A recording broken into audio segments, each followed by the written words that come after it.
I was like, oh no. Well, I don't know who I thought was going to be here besides us, but I want to say good morning and welcome to our diversity in publishing panel. I really want to call it a conversation. I don't really know about panel, but welcoming folks who are joining us. Come on in. All right. Awesome. So one of the things that we'll give people a couple of minutes, maybe like 2 minutes, to come in and get comfortable, get your coffee, grab a chair, hang out on the couch. That's all the last 8 months have been. It's been great. It's been interesting. I won't say great. It's been interesting. Yes. Yes. So.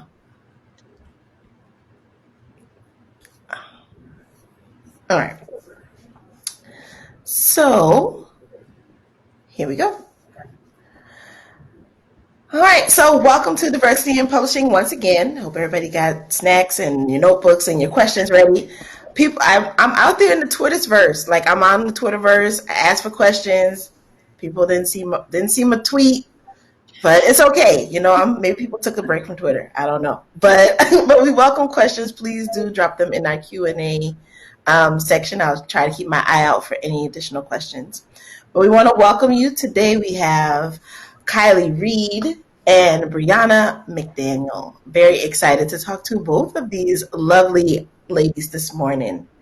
So I'm going to give a brief introduction, but then, you know, I like for people to introduce themselves because bios get to some of it, but not necessarily all of it. So we have Kylie. Reid is a recent graduate of the Iowa Writers Workshop, where she was the recipient of the Truman Capote Fellowship. She lives in Philadelphia, Pennsylvania, and she is a New York Times bestseller. Her first novel, Such a Fun Age, broke the charts there. And then we have Brianna Mcdaniel, who is the author of the picture book Hands Up, also a book reviewer, education consultant, and researcher. She holds an MA in children's literature from Simmons University and is currently pursuing her Ph.D. in education from the University of Cambridge, with research focused on representations of Black children in contemporary picture books.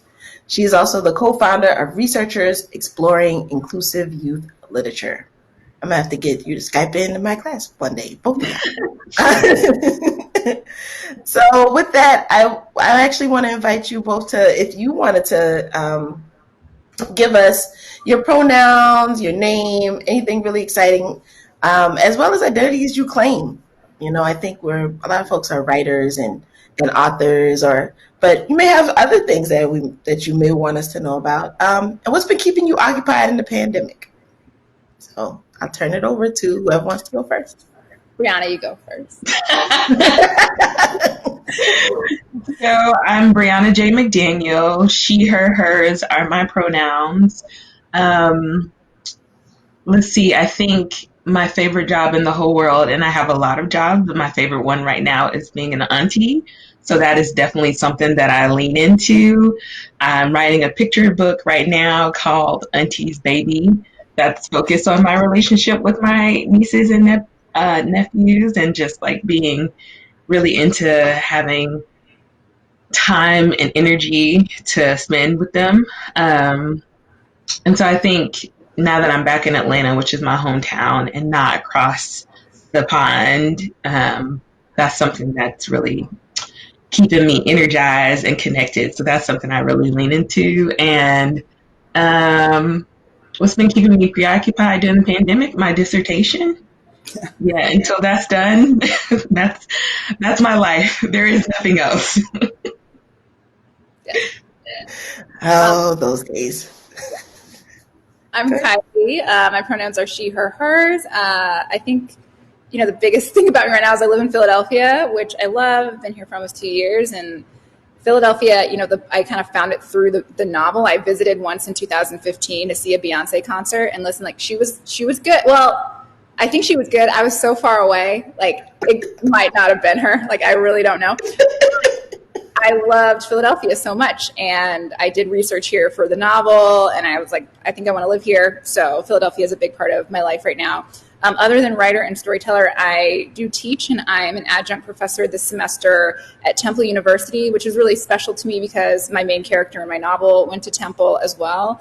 And so teaching is, I love it. It's one of those things that I'm like, whenever I'm doing it, I'm like, oh my God, you're meant to be right here. So that's really important to me.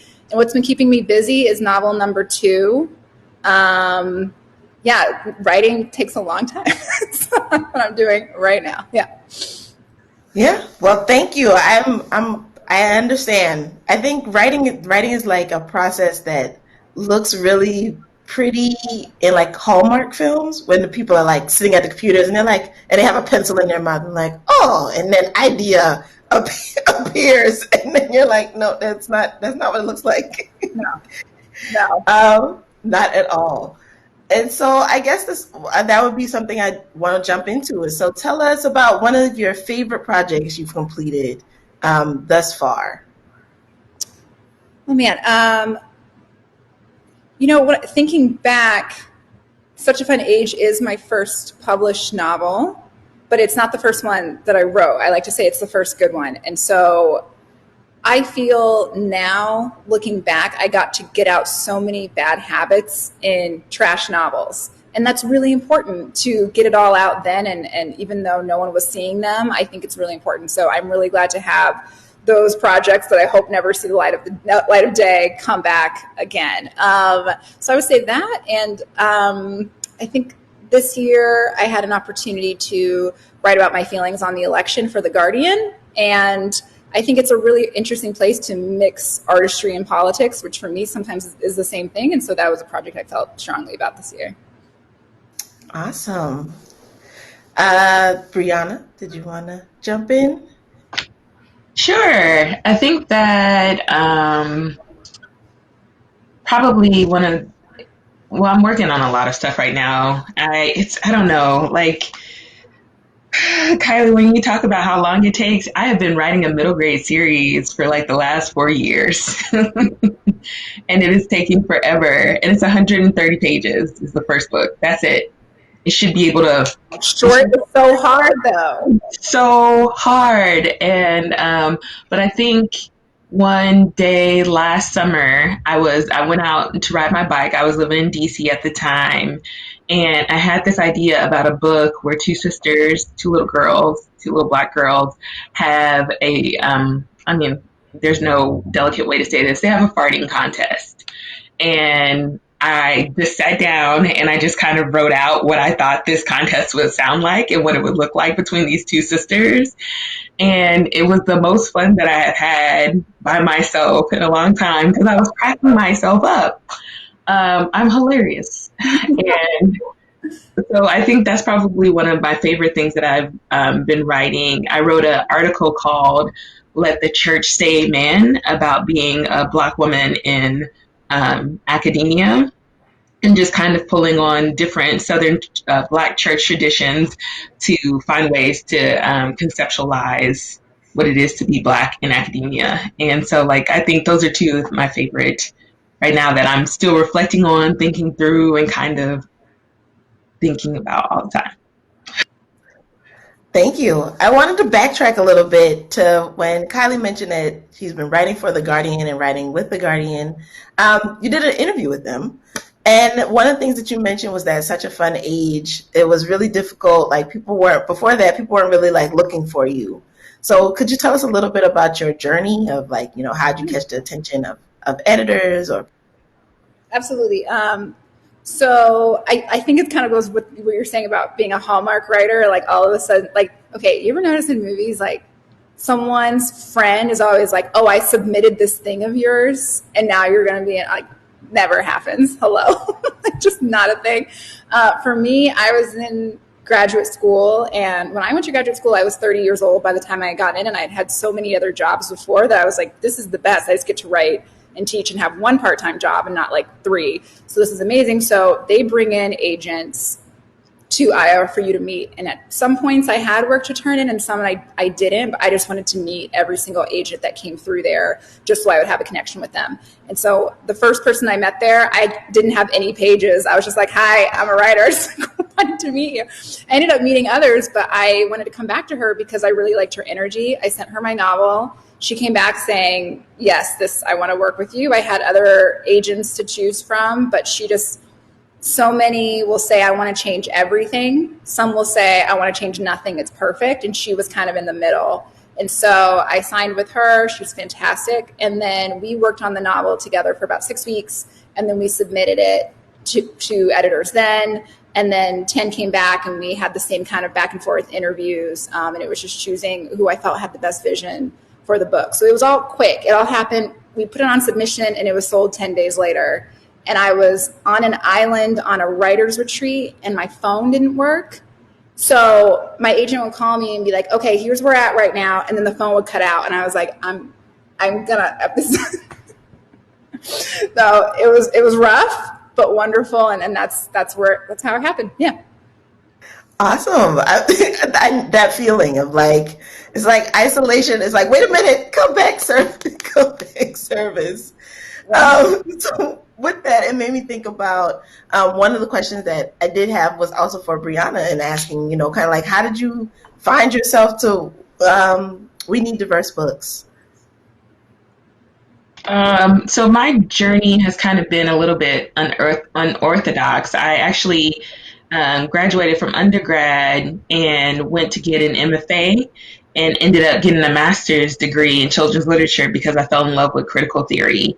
So bringing together Black feminist thought with how Black children show up as food in picture books, which is a part of what I study, was like, yeah, I can do that. Maybe I can write too. And, so like, I just want to be honest about dealing with a lot of self-doubt and finding my way into academia as a way of feeling much more comfortable in that space than I did with whether or not I was sure that I had writing talent.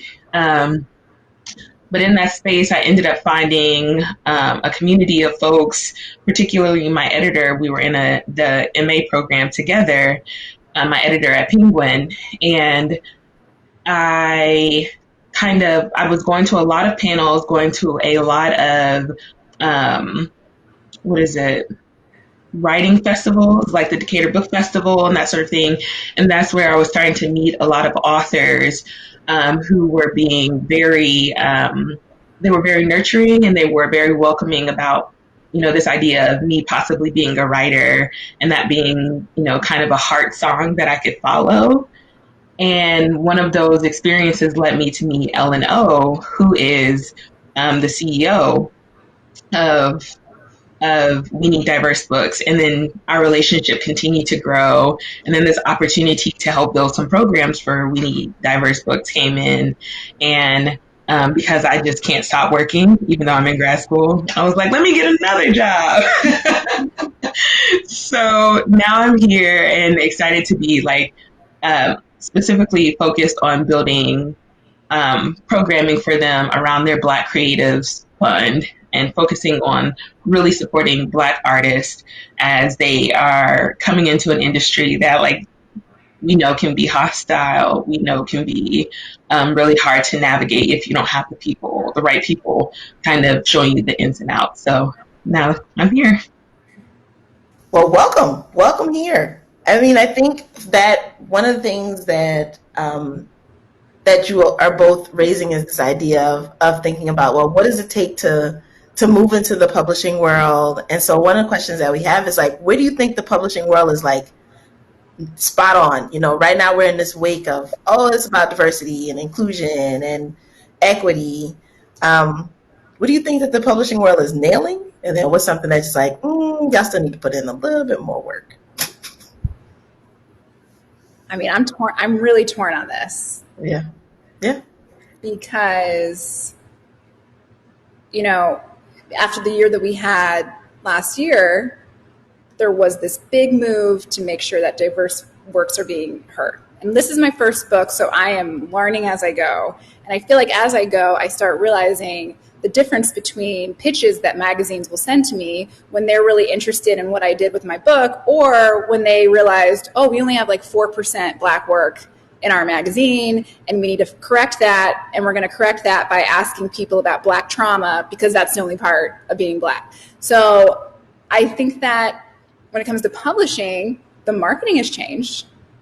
The way that a lot of Black authors get marketed has changed. But when you look at the list and when you look at who's working in publishing, it has not changed that drastically. It is still majority. I think it's like 88% white women who are working in publishing. So I think a lot of time people, want to look to Black authors to say, like, isn't this great?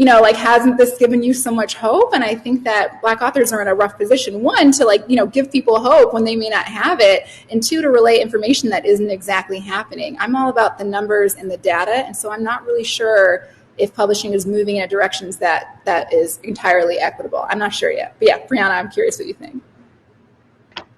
So I think being in children's literature and being a scholar, and I review for Kirkus Books, I get to see, Kirkus Reviews, I get to see a lot of different sides of how publishing is shifting and changing. And I think that you're right, Kylie, like the way that marketing comes in when I'm reviewing a book, and you have a letter from the editor or you have a letter from the publisher that's explaining why this book is the book. And it's very different from how it was even just in 2017, which is when I started reviewing. There's a lot more enthusiasm, but the enthusiasm is not always backed up by actual publicity dollars. Like, I just want to be real about that. Like, who are we seeing getting interviews in different spaces? Who are we seeing being pushed forward? In the UK, they're having some really interesting conversations right now around quote unquote celebrity authors who come in, get these huge deals, and then get a whole bunch of publicity money to go on these major tours.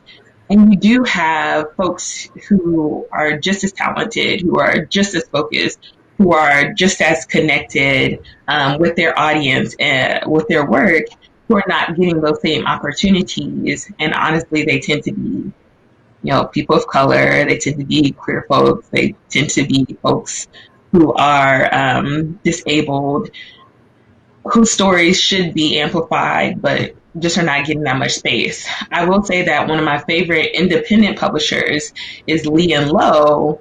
And what I think they're doing very well is that they have started to incorporate, Kylie, you were talking about numbers, started to incorporate, finding out what is happening in the industry. So they release a report each year. I think it's each year or either every other year. And it's kind of like a state of publishing report or state of children's literature publishing. And it's just fantastic work. Oh, look at you. Thank you, Dr. Butler. So I like research. But being both in the US and in the UK, and kind of in looking at how those markets operate very differently, but also when it comes to like talking about how folks are treated, marginalized folks, socially marginalized folks are treated, it's pretty hard. I mean, that's one of the things that, so I guess the question is, do we really need diversity in publishing, or does publishing need something else, right? Like, what's the word? Because I think diversity gets at something, but the question is like, what? Yes. Okay, I'm about to go off. Like, okay. So, the diversity is the word, right? But just like Brianna was saying, the people who are getting a lot of these chances, who are also sometimes Black, are people who have a Twitter platform, or they've been like involved, in the publishing world, and there's a lot of like income that has helped guide them there. I'm one of those people. I was at Iowa. I'm just doing my job because I managed to get into this school. Of course I work hard, but that doesn't mean that it's not set up for me in that way. And Iowa accepts 2% of people. Like, what if you're super talented and you don't have the money to submit for that graduate program. There was a period, I don't remember when it was. Do y'all remember on Twitter last year, it was like how much people are making on their advances? Publishing paid me? Yes. One, I was like, I'm out. Two, I was like, we need to talk about how much money you put into writing before this. Because all of those opportunities that you have from going to residencies, taking off of work, all of those, being able to spend that $7 on a contest, not everybody has that. And so I feel like when you're talking about diversity, what ends up happening in publishing houses is they're like, we're going to make all of these wealthy people up here more diverse. We don't really care what's going on down there, but like, let's just make our wealthy gap like really diverse. And that's what ends up happening. And then you end up with books who have Black characters in them, and they're marketed as they're saying something about race. And some of these books are not saying nothing about race. And not to mention, it's not every Black author's job to say everything about race, but you have these books sometimes that are really offensive that people are saying, well, it's by a Black author, so it must be good, and you're a good person for reading it. And so when it comes to diversity, I think that if people thought about money and resources a little bit more, it wouldn't be as fun, but it would be really important. Yes. I'm gonna let Brianna. No, when you got the hands up, I was like, this is gonna be it. This is exactly what we need to hear. So I was like, I'm gonna let you go off. I haven't thought about that at all. It just came off the top of my head. No, yeah, it's crazy. It is crazy who is let through the gates of publishing, and it has a lot to do with money. Yeah. Did you want to add anything, Brianna? No, I'm good. I think that I just want us to really start having some real conversations about how we use the word diverse and diversity, and why that has become the buzzword, and why that sits on so many people's lips and tongues without there actually being any action behind it. It really has kind of like devolved into just this space where if I could put a certain face on the back cover of this book, then everybody should buy this book. Everybody should appreciate this book. And aren't you lucky? You should be glad. There's this sense of you should just be happy to be in the space sometimes that I feel in some of these platforms and some of these communities. And I am grateful. I'm grateful for the opportunities that I've been given that not many people at all have been given. But if my gratefulness is supposed to be coupled with me now becoming the face of all things diverse for your imprint or for your organization, I don't know if that's how I want to show up. There are other ways that I'm contributing. When I think about Black joy, not just Black trauma, when I think about Black trauma and I go in and we're talking about intergenerational stuff, and we're talking about what's in the water, we're talking about what's in the land. Like, there's so many ways that I think we're not understanding the spectrum of how folks exist and what they bring to this industry, because diversity is slapped on there. And yeah. So, ooh, we getting all kinds of. I'm seeing all these little emojis flying all across the screen. That's really great. I just wanted to. That was a beautiful transition when you said what's in the water and what's in the land. So I'm going to put back on my doctor hat, because I took it off for a minute. But we'll put it back on, and I'm going to go to some folks who I love. So Adrienne Marie Brown, Bettina Love, and Robin D.G. Kelly write about radical imagination. That's their thing, and that's what other folks have said. So for Brown, she says that our radical imagination is a tool for decolonization. So it's a little early in the morning, but how are you conceptualizing decolonization, and then how do you think writing can get us to do that? I know. I have to go first with that one.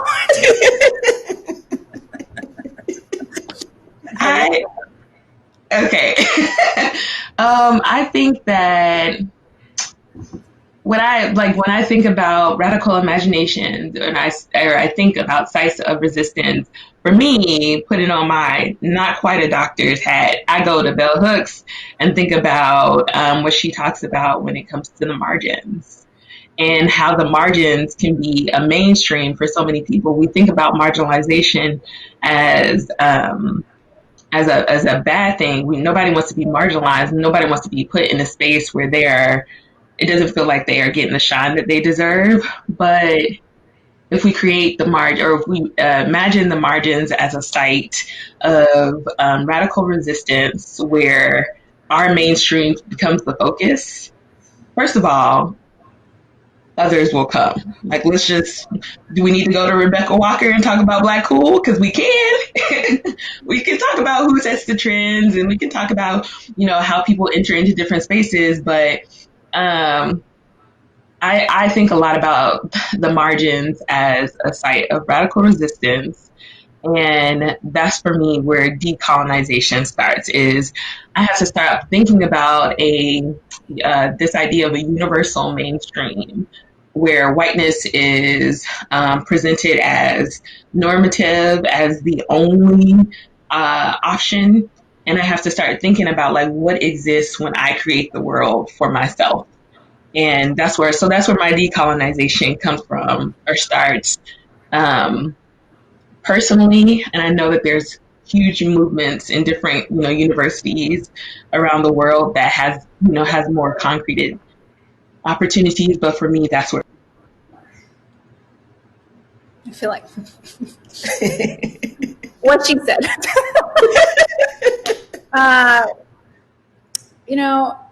Something I think about a lot is in terms of writing and things being passed down. My grandparents were Jamaican and they immigrated here when they were in their 20s, but still every day at 4:00 had their tea because of colonization, because someone came in and said, this is how y'all do things. And so later when they're with me and my family in Arizona, it's these two Jamaican people having tea at 4:00 because that's what brings them peace, because that's what they, have been doing for so long. And I think a lot about the things that should have never happened that now create comfort in colonization. And so I think finding those things in literature helps me understand how to decolonize my mind, and also understanding that this thing never should have happened and now it's part of culture. So what do we do with it? You know what I'm saying? So I think understanding those things in writing, when I feel like other writers are attacking those, it helps me as well. I do not pick up a novel and say, like, teach me to be a better person. But whenever someone shows me another part of the world and another thing I hadn't thought about, it works on my heart in a really great way. So that is what I try to do for my readers, for sure, and just highlight the fact that colonization is complicated. Just because it shouldn't have happened doesn't mean that you're not connected to it in some way, whether you like it or not. Yes, that is true. I mean, it makes me think about, you're right, that it's like, it shouldn't happen. It's a part of us, so we can't act and just pretend that it doesn't exist, which I think is the same issue that people have with racism. People are like, oh, it didn't happen. We're over it. And I'm like, rewind. So with that, I guess I won't give one that doesn't go too far off, but I do want to talk a little bit about who you consider some of your literary ancestors. So back to Adrienne Maree Brown, she writes, our ancestors dreamed us up and then bent reality to create us. And so the question for you is, like, who would you consider like your literary ancestors, or people you're reading for some guidance? For sure, for me, I have a little James Baldwin section on my bookshelf. I like categorizing things a bit. I like, when I'm a teacher, I'm Miss Reid. When I'm at home, I'm obviously Kylie. And so I like writers who are really good at compartmentalizing things. And at the same time, you see a through line of their thoughts, and his thoughts on capitalism, on socialism, on writing, all show up in his novels, like Giovanni's Room, which is one of my favorites, and still it stands on its own as a really beautiful story. And then he gets into notes on a native son, and he starts out being like, I'm 31 years old, Uncle Tom's Cabin, trash, let me tell you why. Like, just like that energy is so wonderful to me. And, his ability to stick to the truth and highlighting how, Black people being marginalized doesn't mean that all skin folk is kinfolk. All of those thoughts together go into his writing in a way. And also, it's like you have all these amazing thoughts on theory. Like, you don't even need to be like that great of a presenter, and he's just magical. You can't stop watching him. So yeah, he's definitely up there for me. I think for me, Virginia Hamilton and Mildred D. Taylor are like, because they are some of the first people that I saw really delving into constructions of Black girlhood in a way that felt accessible, in a way that felt real and authentic, in a way that focused on like creating real folks. It wasn't just a Black girl who had or it wasn't just like a coloring page where the actual page is white and then you color it in with the brown crayon, but you can still, you know what I'm saying? I don't know if I'm making any sense. Patsy Logan was real.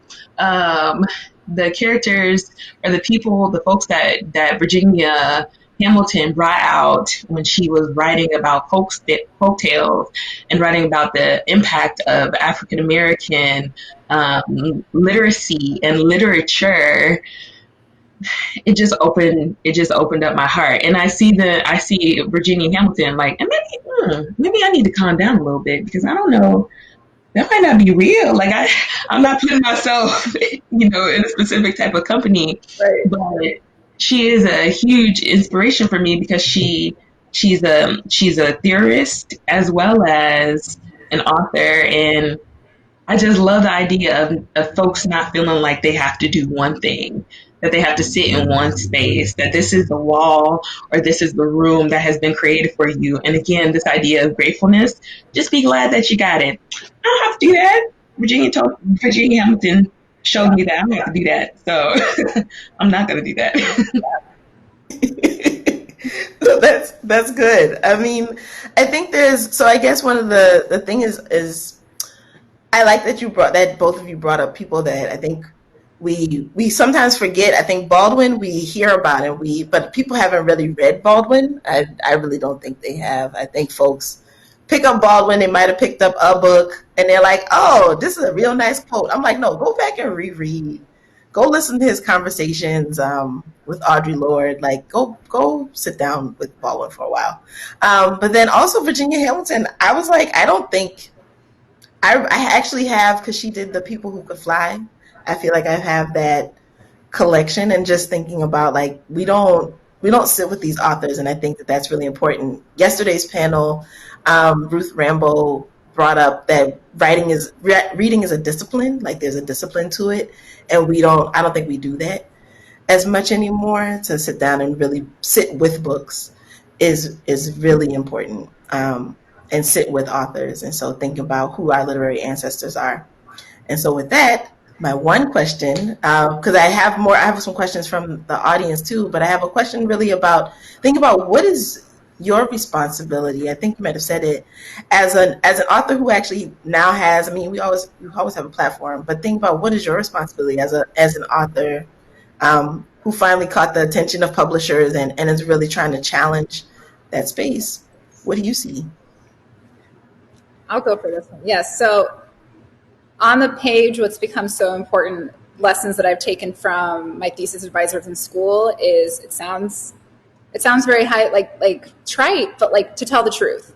I realized that my job as a fiction writer is to tell the truth. My job is to not tell people what I think about racism. It's to show how racism operates every single day and who it benefits, whether they're Black or white in that moment. It should just truly tell the truth.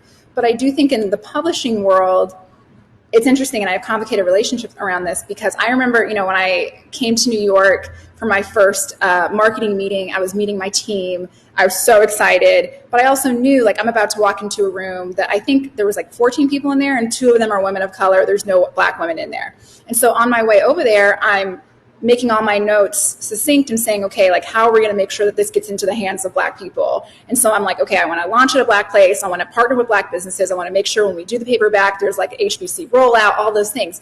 So my team is amazing. I don't ever want to work with anyone but them, and they really listen to me. That being said, it's extra work.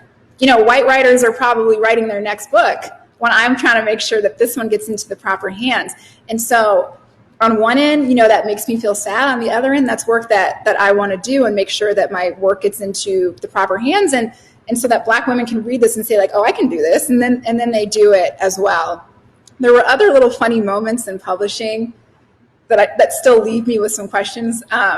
When I got my book copy edited, when you give your book to, that crazy smart psycho person who goes through like every single date in your novel and make sure everything's okay. There's a moment in my novel where a girl's friend gets a job promotion and they're celebrating. And they're like, go shawty, it's your birthday, and they're celebrating her. The copy editor wrote me a note being like, wasn't it this particular shawty's birthday on October 28th? This isn't correct. And I had to be like, no, it's like a thing that, you know what I'm saying? And so explaining those things, I'm like, okay, it makes me zoom out and think, why aren't there Black copy editors? Why weren't there more Black editors, ready to accept this work? And like, what jokes are not landing? And then people are getting held back from the publishing world. And so I'm not sure what I can do personally as a writer in that way. I think I have to keep telling the truth. And also, even though it's more work for me, I think it's my responsibility to keep bringing in those lists and make sure that we are getting this book into Black hands as well as white ones. I love that. Brianna, did you want to jump in? I'm giving everybody the floor because I can sit here and talk all day. Yeah, I think that I try to take seriously every role that I have. So now that I'm with We Need Diverse Books and doing this program development, like crossing all my T's and dotting all my I's, because I also have to sit in this space where I know that wherever I am, however people might want to present, I represent an idea. I represent a people for others. And so if I can clear the way so that the work that needs to be done in order for folks to get into more spaces is not, I just don't think it's going to be easier. I'm just being real, because everything is always shifting. Everything's always changing. But if I can clear the way and keep it clear, then that's how I want to show up. And so I just have a little bit of I have my finger in everything. Like, we need more Black reviewers. And so whenever I can touch base with my editor at Kirkus, Laura, who is fantastic, and say, I think that this person would be fantastic, so that the books that are coming out are being reviewed by people who understand that this shoddy is not that shoddy. And like, I get what you're trying to say, but no, then I want to be able to do that. If I can be in a space to build programs for Black folks that reflects their experiences, that considers the different, facets of their experiences, then I want to be there. And if I can show grief for Black kids in picture books, and I want to figure out how to do that in a way that appreciates their experiences and appreciates their ability to have like feelings, so many feelings. Black kids have so many feelings. And so I want to be in the spaces to keep doing that. So I don't know if that's a very cohesive answer, but like anywhere I can be where I can kind of trouble the water a little bit, I want to be in that space, troubling it. I mean, you all raised great points. I really like, and we also had a comment from our listeners, our viewers, is that we need Black, Indigenous, people of color editors, and then you mentioned reviewers. Where else does the publishing industry, like, where do we need to see more critical-minded folks of color? We need more Black publishers heading up imprints. Or, we need more BIPOC folks heading up imprints. We need more folks of color in the nonprofit sector thinking about literacy. Because if you look at that space in particular, We Need Diverse Books is one of the very few spaces that is a literacy oriented, as well as like a literature and programming oriented space that is trying to get books in the hands of kids that has people of color at the head of it. The nonprofit literacy sector is very, very white, and so when we're talking about we can build an infrastructure where there are Black editors, there are Black folks working in publicity, like figuring out how to get these books out there, Black folks working in marketing and that sort of thing, but then principals and I'm just thinking about, I want to be, say that I'm thinking about children's literature, principals, the people who bring authors and pay for authors to come into organizations. A lot of them are white. School boards are white, like librarianship. Has anybody ever been to ALA? Woo! And this is just coming from the perspective of thinking about folks of color and pulling folks of color into these spaces. But yeah, there are other marginalized, socially marginalized identities that just get no conversations represented at all. So no, that's good. I mean, even when Kylie was talking, it was like I also have to promote my book while doing this thing, while doing that thing. And it's like, well, can we get, and I think I even heard an author yesterday talking about that she spent most of her time and most of her book sales depended on her, right? Being the person out in the streets, engaging folks, but it's knowing that we're needed at all levels. Yeah. Yeah. Did you want to add anything? Yeah, I think Brianna covered it for sure. I will say, and I could go off, and this is another panel to talk about the MFA world, if that is somewhere that you want to get to. But I will say this, the difference between having another Black person in your workshop and not, I can't tell you how big that was. I had a friend in grad school, another Black friend, who made it clear on her preference sheet, do not put me in a workshop unless there's another Black student in there. And at first I thought, do I need to and then I see what she means in that. And I remember when I workshopped my novel, there were two other wonderful Black women in the workshop. And so the weight that took off of me for if someone raises a point that is crazy. And if they hadn't been there, I would have been oh shoot, is this too Black? Should I take this out? It was so nice to have somebody else be no, you're stupid. This is actually what this means. And I don't have to do that because I can't when I'm workshopping.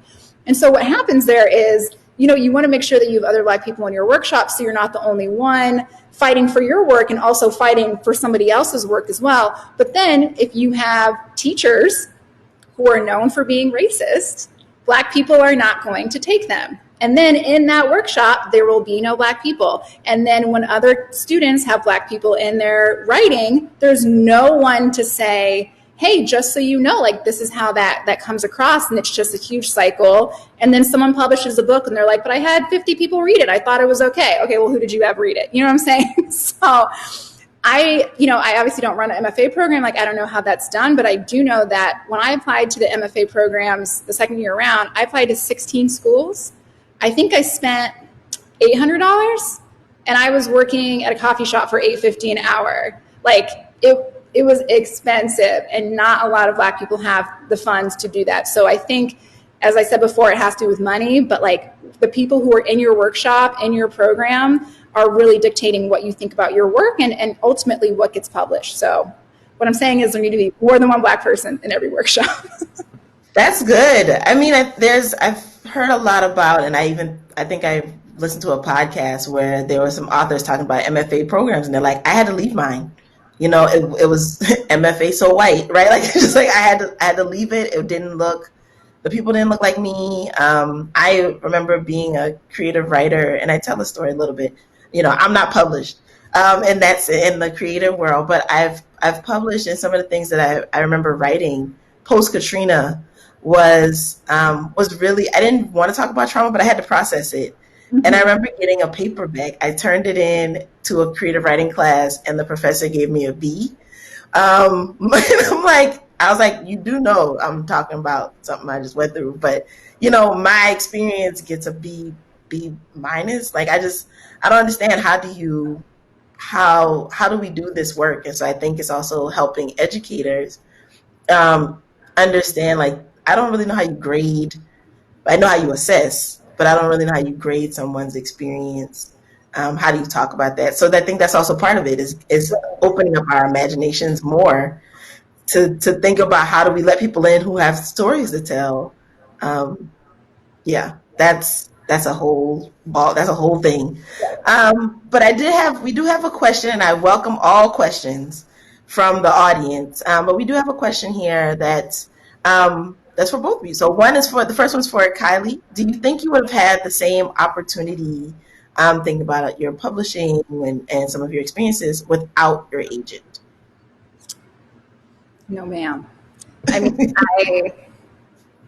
I just, for me personally, I love security. And I knew that I wanted to work with someone from a bigger agency who anything that came at us, she's seen it before. And so what was told to me a lot when I was looking for agents, and I had other agents from smaller places, they would say, you're going to get lost. In the big agency, you're going to get super lost. They're not going to think about you. And like, it's just not going to work for you. People also told me, if you want to do a film adaptation, they're going to, make sure you only work with their people and that's going to be it. And I thought, oh no, like, what am I doing? And I asked my agent, like, if I do a film adaptation, do I only have to work with you? She was like, no, like, who told you?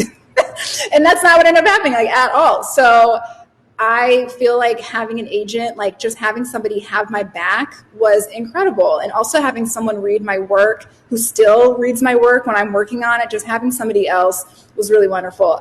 Writing, you're alone a lot of the time, but it is a community project. So for me, I don't like dealing with contracts and things. So having somebody else was huge for me.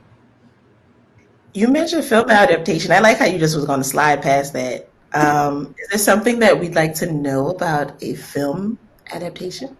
There will be a film adaptation. Well, once we all get vaccines, there will be a film adaptation that's been optioned by Lena Waithe Hillman Grad, as well as so I hadn't seen it, and I'm super excited to see it. Yeah. See, y'all just gonna see. We talking about publicity, and I'm congratulations! Thank you so much. I'm excited to see it. Thank you. Yay! We also have a question for future Dr. McDaniel. How does a book get considered for a high school reading list? So this is where librarianship really comes and becomes a big part of the conversation. I think there's a lot to do with developing curriculum that is a part of like how lists are created for different schools, but librarians are like really critical resources for developing those types of resources. If people are interested in learning more about those processes and like how people are responding to the fact that some of these processes have not been assessed or interrogated for decades, then I would suggest hashtag disrupt text. I think they are. They're a group of educators, and there's some librarians as well who are always putting together just fantastic resources and having conversations on Twitter around how to respond to like how like a lot of what our kids read in schools. Some of it can be it shifts and it can change, but I mean, I read As I Lay Dying in the 10th grade, and I'm pretty sure my niece is about to start reading that book. And I'm like, well, why? But why? But the folks in Disrupt Text are, have those conversations in a lot of ways. Goldie Muhammad is a fantastic resource. And then Dr. Butler mentioned Bettina Love. So, if you want to learn more about how education is existing right now and what folks are trying to do to mix things up. Oh, that's good. I mean, I think that's the key. There's a lot of different things that you mentioned, and I like the idea of how do we use that when we talk to educators. So I think sometimes we tell our young people, like, you all should be, I think a lot of young Black kids are see themselves as, I got to be a doctor, a lawyer, or engineer, right? Like, I don't know too many young people. There are some out there. My colleague's nephew is taking that route, and so are some of my nieces and nephews. But there are very few that are like, I want to be a writer. I want to grow up to be a writer, or I want to grow up to be a publisher, or an editor, or a librarian, right? Like, I think there's some people who do really dope work. I like watching my favorite librarian from Atlanta. She's on Instagram, and she's always highlighting books. So I think it's getting young people to see, like, your librarians are important, and how do we prepare young people to take that love of books and carry that along the way is really key. So with that said, are there any other, do you have any advice for how we can get other people involved? Like, how do we get other people to advocate for our up and coming authors, for current authors? Like, what can we do to make sure y'all get that we can get your books in our hands? Oh man. There was a minute earlier this year where there was some kind of hashtag about supporting women, and then girls would be like posting like really sexy pictures, and they'd be like, supporting women or whatever, which is like, whatever, go off. Like, I'm all in sexy pictures, that's fine. But I remember at that time, that was when a lot of people were supporting me. And by that time, I'm going to be real, I didn't need support.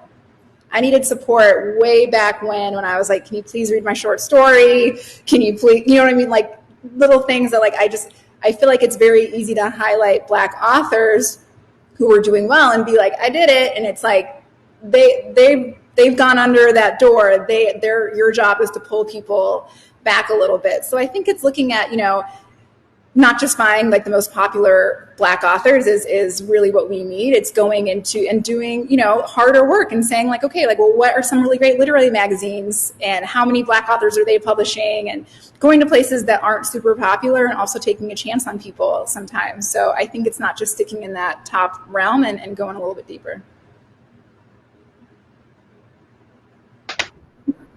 Mm-hmm. So I want to just shout out my librarian, by the way, since we're in this space. Hi, Michelle Carnes. She's actually now the Chicago Public Library System, but she was really helpful in developing me as a young creative, a young academic, just seeing potential and pushing it. So hi, Ms. Carnes. I think I agree with everything that Kylie has said. I also, like, when independent bookstores are so important. And I want to shout out Loyalty Books in DC. I want to shout out Brave and Kind Bookstore here in Atlanta. I want to shout out Charis Bookstore here in Atlanta, because there are also a ton of author programs that are always happening in spaces. They're online, they're in person, or they used to be in person.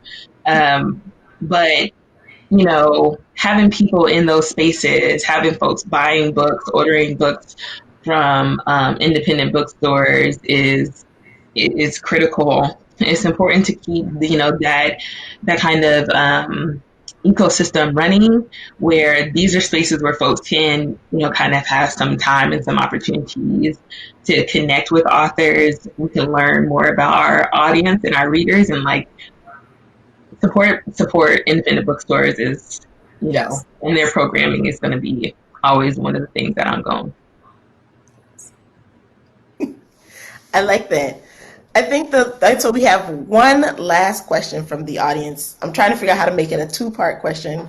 I don't know. We'll figure it out. But it says, what kind of books should publishers commit to putting in the marketplace that will truly reflect BIPOC readers' wants and needs?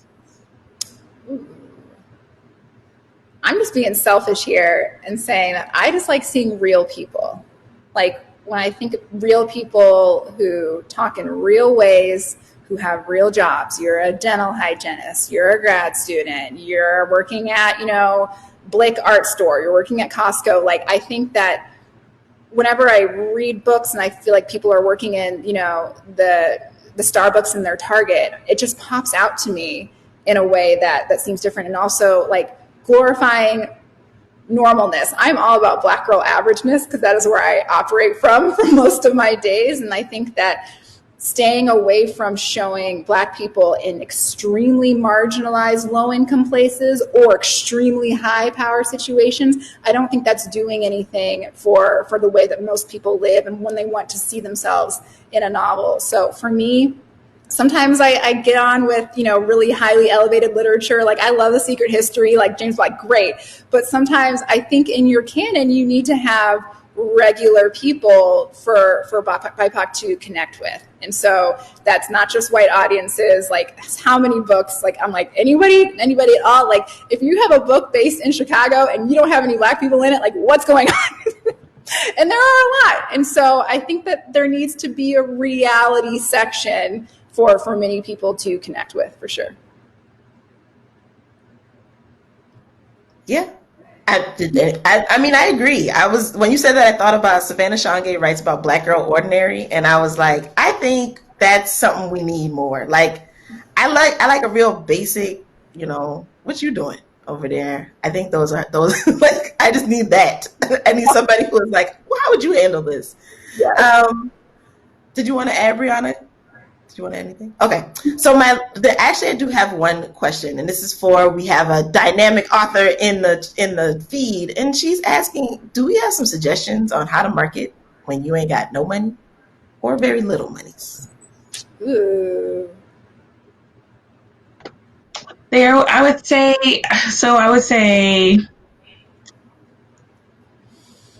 look at different organizations. So something that We Need Diverse Books is doing is they have emergency grants, and they run these cycles of grants where you can apply and you can get funding to support yourself, or however you feel you need to use the money. There's opportunity there. And so I would say look to see if there are other organizations, and they might be larger organizations that are like more general, not just focused on supporting diverse authors, but there are other more niche organizations like We Need Diverse Books that might be able to offer up some grant funding. Also, like, think about applying to grants. I know, that seems like, is that only for academics? Is that only for people who are in certain industries and that sort of thing? No. There are a lot of grants. I forget what this organization does, but they will give you money to, like, if you're writing about Southern history and culture and Southern foodways or something like that, there are grants that will support you in writing those stories. There are caveats, there are conditions to it, because there usually are, but I would say look into what grants might have to offer to you if your publisher is not kind of in that supportive space. Yeah, I would just second that for sure. I don't know about you guys, but like when I was growing up, like things like grants and residencies and fellowships seemed like, oh, other people get those. Like I don't do that, but it's just like you get really good at pitching your work and saying, hey, this is what I'm working on. Do you want to be a part of it? And I think that those cover letters are super important, and just seeking out people and saying, hey, this is what I'm doing. Do you want to jump on this? Thankfully, sending emails costs $0, which is why that's how I spent the majority of my 20s, sending out queries. So yeah, I would second that for sure. Oh, this has been so good that I realized we've just been chatting, and it's 11 o'clock almost. So what I do want to say is I want to say thank you both. I've learned a lot because I'm writing and I have to pitch a book, so we'll be in conversation. And then the other thing is, if people want to get in contact with you beyond this, or just keep up with what y'all are doing when you're not here, how can they find you?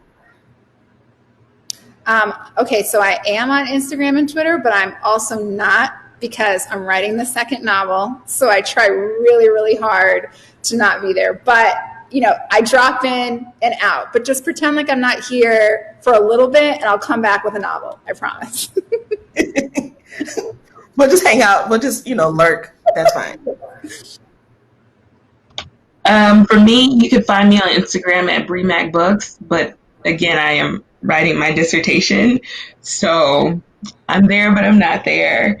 My Twitter is locked down because I'm an early career researcher still right now, so it's a little bit more focused on academia. But BreMacBooks on Instagram is open, and when I'm doing anything, the information gets posted there.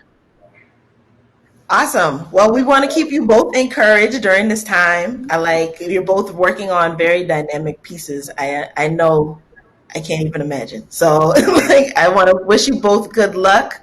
I want to thank you both for your time. This has been so much fun. I was very nervous. I just want to put that out there to everybody watching it. I was like, how do I get to be on a conversation with these dope ladies? I'm just here in my corner. So thank you both so much for your time. Thank you so much. This was really lovely. Thank you very, very much. Bye-bye.